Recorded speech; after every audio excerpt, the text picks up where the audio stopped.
حدیث مبارک کې راځي چې یو کس په دروغه باندې قسم وخوري د دې دپاره چې په دې قسم سره پردی مال حاصل کړي د بل مسلمان حق د دې قسم په ذریعه باندې دا حاصل کړي او دا قسم په دروغه باندې خوړلی نه وي د قیامت په ورځ به د الله سره په داسې حال کې ملاقات کیږي چې الله به دته په غضب او په غوسه کړي الله دې موږ له امان راکړي د یو څو روپو حاصلولو دپاره په دروغه قسم خوړل او دغه پردی مال خپلو بچو له راوړل هغه بچي چې ته به سبا مړي چې په آرامو دی وپالل او په آرامو دی غټ کړه دا سبا په خپله د هدایت ذریعه د ځان دپاره نه ګرځي نو تا ته به قبر کې څه سوال وکړي او تا ته به څه دعا قبوله شي د هغه بچو دپاره خپل قبر تباه کې خپل آخرت تباه کې د الله مخې ته ورتلل د غضب ذریعه ګرځې او د بل مسلمان حق چې کم دی هغه حاصلې او دا نه بیا په توبو ماف کیږي پردی حق نه د بیت الله نه په توافونو ماف کیږي او که دومره دی الله تر شپې وجړل کنه چې اوښکې ختمې شو وینې را روانې شو ګریوان دی په وینو سور شو نو پردی حق بیا نه ماف کیږي نه په تهجدو ماف کیږي نه په خیراتونو ماف کیږي نه په نوافلو او نه په ذکرونو باندې دا پردی حق ماف کیږي در ځان سره یاد ساته نه د الله په لاره کې د الله د رضا دپاره د دشمن په مقابله کې په شهادت سره پردی حق ماف کیږي دا اله ماف کیږي چې یا درته هغه بخښنه وکړه او یا د دا پردی حق هغه ته واپس کړو نو مسلمان وروره په دې خبره باندې لږ غور وکړه دویمه مسله دا وکړه چې یو کس د چا حق خوړلی دی په پټه په غلا هغه خبر نه دی او دی ورته په یو موقع ووایي چې هلکه اخنه بخښنه کوه هغه ورته یې ما راته کړې ده نور خبر نه دی چې دا څه بخښنه غواړي نو په دې سره مال بخښل کیږي نه ښه په دې سره بخښل کیږي نه ته هغه ته ول ووایه چې هلکه غفلت و ناخبري وه د الله او د رسول نه لرې والی او هدایت نه و یره نه وه نن زه یریږم د الله او د رسول نه توبه وباسم مرګ را روان دی ستا دغه شان مال پیسې فصل دا ما خوړلی دی ما ته اخنه بخښنه وکړه او یا وغواړه چې درکم درله یا به درله درکم نو که هغه ویل چې زما له طرفه بخښنه ده بس بخښنه ده او که هغه ویل چې نه راکه نو بیا به څه کې ورکې به نو هله به بیا تا ته معافي کېږي او داسې نه کېږي چې خبر نه دی او ته ورته لکه اخنه بخښنه کوه ملګرتیا تېره شوې ده ګورې اخنه بخښنه کوه او نور زړه کې ښه پوهیې چې ما د مال خوړلی دی د حق مې خوړلی او دی په هغې خبر نه دی نو په دې سره اخنه بخښنه نه کېږي چې په دې مسله باندې ته پوهیې ته دا حدیث مبارک واوره چې حدیث مبارک کې راځي چې ان الله یعطي الدنیا من یحب ومن لا یحب الله هغه چاته هم دنیا ورکوي چې الله ورسره محبت کوي هغه چاته هم ورکوي چې الله ورسره محبت نه کوي یعنی دوست هم ورکوي دشمن ته هم ورکوي خو ولا یعطي الايمان الا من يحب ایمان هغه چاته ورکوي چې الله ورسره محبت کوي نو مؤمنه تا ته چې ایمان درکړی د دې قدر وکړه ګورې دا ډېر لویه سرمایه ده چې الله تعالی درکړی او دا خو الله په تا ډېره لویه پیرزویه کړې ورنه نه دي ورته شپارس کړی او نه دي پیسې چې کوم دی چلولی وي او نه دی د الله په دربار کې څه داسې کمالو چې الله درته ایمان نصیب کړه که د ځنګل په ځناورو کې پیدا کړی وی که په روسیانو په انګریزانو کې پیدا کړی وی ټول عمر داسې تېر وی د جهنم خشاک ګرځېدلی وی نو بیا به څه وی نو الله درته ایمان نصیب کړی د دې قدر وکړه او د پردي مسلمان ګوتې مه تاوخه او د هغه حق مخوره او د نبی علیه السلام مبارک د ښکلي حدیث د معاشرې د اصلاح دپاره معاشرې ته ورسوه د توبې د ویستلو صحیح طریقه کومه یوه ده داسې توبه چې په هغې سره د انسان واړه او لوی ګناهونه الله ټول معاف کړي او د ده دا بدن د ګناهونو د پیټي او د بوج نه داسې سپک شي او داسې صفا شي لکه په کومه ورځ چې دی د خپلې مور نه پیدا او په ده پسې نه وړه ګناه وه او نه ورپسې غټه ګناه وه نو داسې دا بدن صفا کېدل به په کومه طریقه باندې د توبې سره کیږي دا به راسره لازمي په دې کې پیژنئ د توبې فضیلت به راسره پیژنئ او بیا به لازمي د خپلو مسلمانانو ورونو سره شیر کوئ که چاته هم الله په دغه طریقه د توبې توفیق ورکړي نو موږ او تاسو به د هغه سره په اجر کې شریک یو ګوره جي اول نمبر دا ده حدیث مبارک کې راځي توبه ویستونکي د ګناه نه داسې دی لکه ده چې اړو ګناه کړې نه ده ټیک شوله که نه چې تا کله د ګناه نه په صدق سره توبه وکړه په صحیح طریقې سره دې توبه وکړله نو دا ګناه الله چې تا په کومو اندامونو کړی د هغې نه هم ختمه کړي د قیامت په ورځ به دا اندامونه په تا ګویي نه کوي په کومه ځمکه چې دې کړې ده د هغه ځمکې نه هم میټاو کړي د فرشتو په رجسټرو کې درج ده د فرشتو د رجسټرو نه هم میټاو کړي او په کومه زمانه وخت کې چې دې کړې د شپه ورځ نو د هغې نه هم الله ریکارډ ختم کړي نو دا ګناه ستا مکمل څه ده وړه ګناه ده او که غټه ګناه ده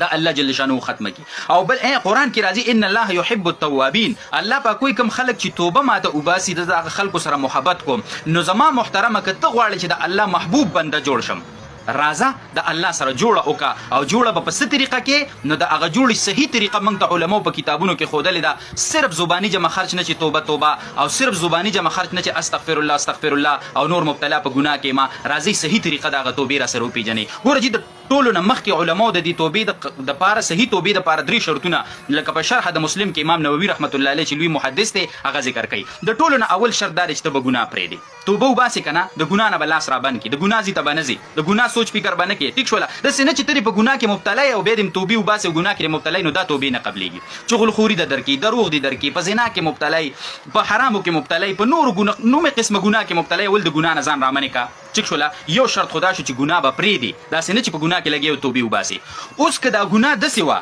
چې دا پس عمل کولو سره ختمېده، نو هغه عمل به کې لکه فرض منځونه په یو سړي پاتې دی او دی قضا نه راګرځي او توبې وباسي، نو فرض منځ د په توبه نه ماف کېږي، دا قضا به راګرځي.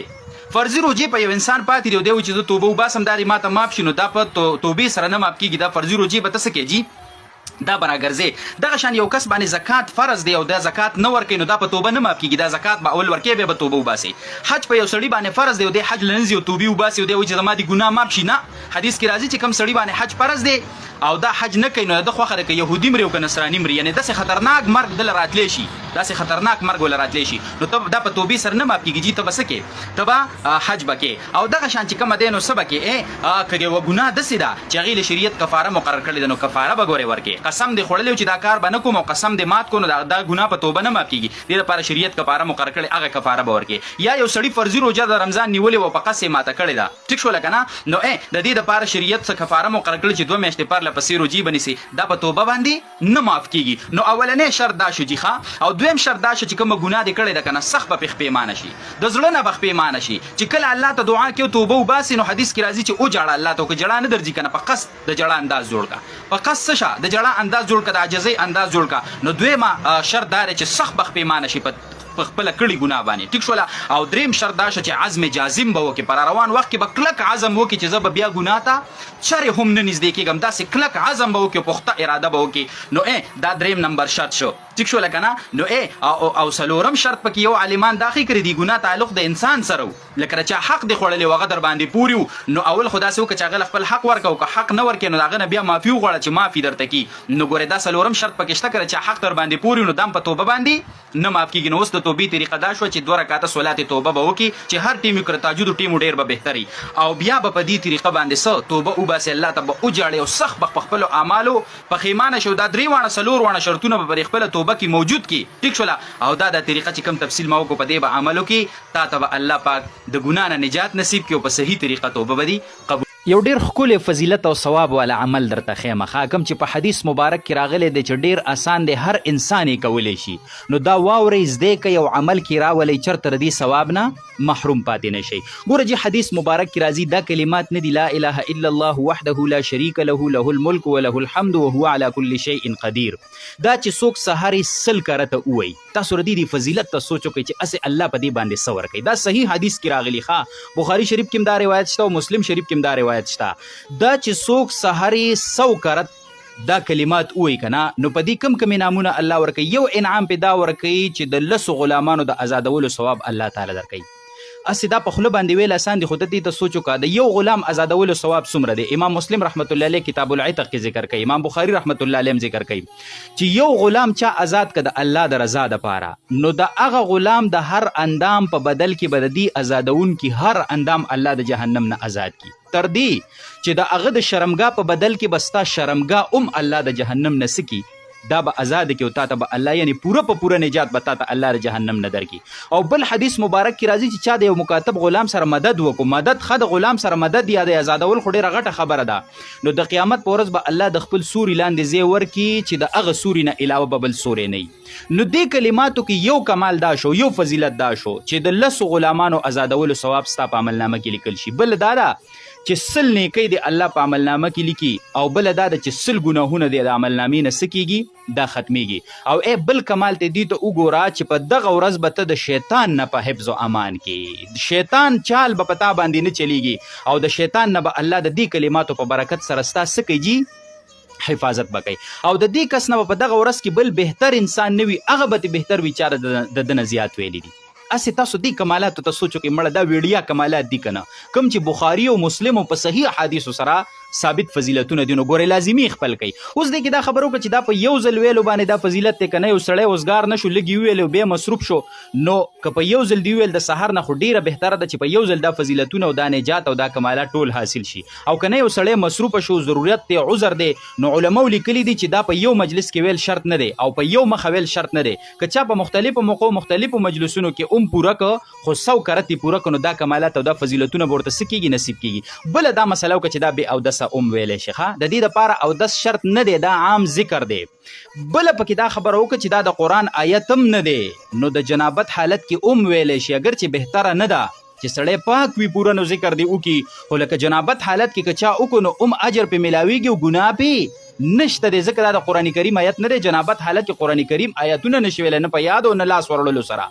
نو که یو سړي ته داسې چېرته عذر پیښ شو چې د جنابت حالت کې دی او د ذکر د دغې ټیم او ویکو نو کولی شي بالکل. خو عام حالاتو کې دی چې څومره توجه سره او په اودس کې کوي نو زیاته به د ثواب خبري. او که نه بې اودس هم یو کس کو په سفر روانې په ګاډي کې نو وایه د ځان سره 100 کرت پوره کوه نو دا بهترین عمل په خپل خپل کا او شومتیا پکې مه کوه بل مسلمان ته ورسو چې هغې خپل کړي نو زمونږ او ستاسو به دا سیوا اجر موږ ته میلاویږي. وصلی الله علی النبی الامین.